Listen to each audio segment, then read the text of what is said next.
অনেক দিন ধরেই এই জায়গাটার কথা শুনছিলাম, অনেকের মুখেই শুনেছি, ভিডিওতেও দেখেছি, কিন্তু নিজেরা গিয়ে কেমন লাগবে সেটা জানার একটা আলাদা কৌতূহল ছিল। তাই অবশেষে একদিন প্ল্যান করেই পৌঁছে গেলাম খড়গপুরের রাজবাড়ি রেস্টুরেন্টে। এটা এখন চেনে না এমন কেউ নেই, সকলেই এটাকে খুব ভালো করে চেনে। গেটের সামনে দাঁড়িয়ে তখনও ঠিক বুঝতে পারছিলাম না যে ভেতরে কি অপেক্ষা করছে, কিন্তু ঢোকার পরেই পুরো সিন চেঞ্জ। একেবারে রাজকীয়ভাবে আমাদের বরণ করে নেওয়া হলো। আর এটা কিন্তু শুধু একটা সিম্পল ওয়েলকাম না, আমাদের সবাইকে এক এক করে আলাদা করে বরণ করা হচ্ছিল, একেবারে ট্র্যাডিশনাল স্টাইলে। প্রতিটা মুহূর্তে একটা আলাদা গুরুত্ব দেওয়া হচ্ছিল। এন্ট্রিটাই একদম সিনেম্যাটিক লাগছিল। সত্যি বলতে কি তখনই যেন মনে হতে লাগলো যে আমরা কোনো রাজবাড়ির অন্দরমহলে চলে এসেছি। চারিদিকে এমন একটা পরিবেশ, সাজসজ্জা, আলো, অ্যাম্বিয়েন্স, সব কিছুতেই একটা রাজকীয় ছোঁয়া। প্রথম কয়েক মিনিট আমরা তো শুধু চারপাশটাই দেখছিলাম, খাওয়ার কথা পরে মনে পড়েছে। বসার পর থেকেই সার্ভিসটা একদম স্মুথ, কেউ তাড়া দিচ্ছে না, সব কিছু খুব সুন্দরভাবে হচ্ছিল।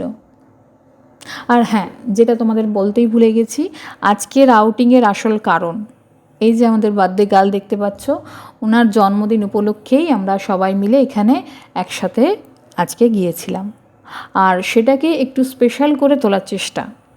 খাবার আসার আগে হঠাৎ করে আমাদের সামনে নিয়ে আসা হলো একটি সুন্দর সাজানো কেক। এই কেকটা যদিও আমরা বাড়ি থেকেই নিয়ে এসেছিলাম এবং ওনাদেরকে আগেই আমরা দিয়ে দিয়েছিলাম, যাতে ওনারা সুন্দর করে সাজিয়ে আমাদের সামনে ওটা নিয়ে আসে। একেবারেই প্রপার প্রেজেন্টেশন, যেটা দেখে সবাই একটু চমকেই গিয়েছিল। তারপর কেক কাটা, হাসি ঠাট্টা, মজা, আর অবশ্যই ফটো সেশন, যেটা ছাড়া সমস্ত কিছুই ইনকমপ্লিট। এরপর শুরু হলো আসল খাওয়া দাওয়া।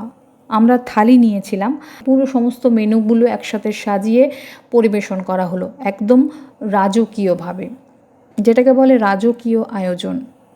প্লেটটা সামনে আসতেই একদম মন ভরে গেল। এটা শুধু খাবার নয়, একটা ফুল এক্সপিরিয়েন্স বলতে পারো। ভাত, পোলাও, মটরশুঁটির কচুরি, 2-3 রকমের তরকারি ছিল, চিংড়ি, সর্ষে ইলিশ, চিকেন, মটন, পাঁপড়, চাটনি, মিষ্টি, সব কিছুই এমনভাবে সাজানো যে মানে চোখে চোখে দেখেই বলে না মন ভরে যায়, ঠিক সেরকম, মানে দেখেই মন পেট দুটোই ভরে গিয়েছিল। আর টেস্ট এক কথায় জাস্ট অসাধারণ, জাস্ট জমে গেছিল। প্রতিটা আইটেমে নিজস্ব স্বাদ ছিল, বিশেষ করে মটনটা একদম পারফেক্ট ছিল। খেতে খেতেই আমরা বুঝতে পারছিলাম যে এখানে আসাটা সত্যি ওর্থ ইট একদম।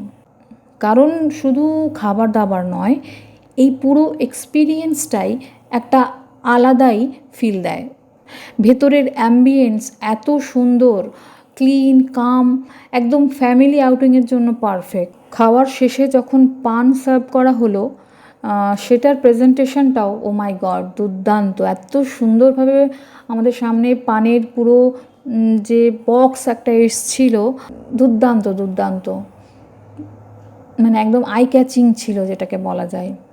ছোট্ট ছোট্ট ডিটেলসগুলোই পুরো জায়গাটাকে আরও স্পেশাল করে তুলেছিল। আর আমরা তো আছি, ক্যামেরা অন করলেই ফটো সেশন আমাদের শুরু হয়ে যায়। বেশ কিছু সুন্দর সুন্দর ফটো, ভিডিও আমরা ক্যাপচার করেছি। সব মিলিয়ে এটা শুধু খাওয়া দাওয়া না, একটা পুরো রাজকীয় অভিজ্ঞতা। তোমরাও সুযোগ পেলে একবার ঘুরে দেখে নিও। আর ভিডিওটা কেমন লাগলো কমেন্টে অবশ্যই জানাতে ভুলবে না। Thank you.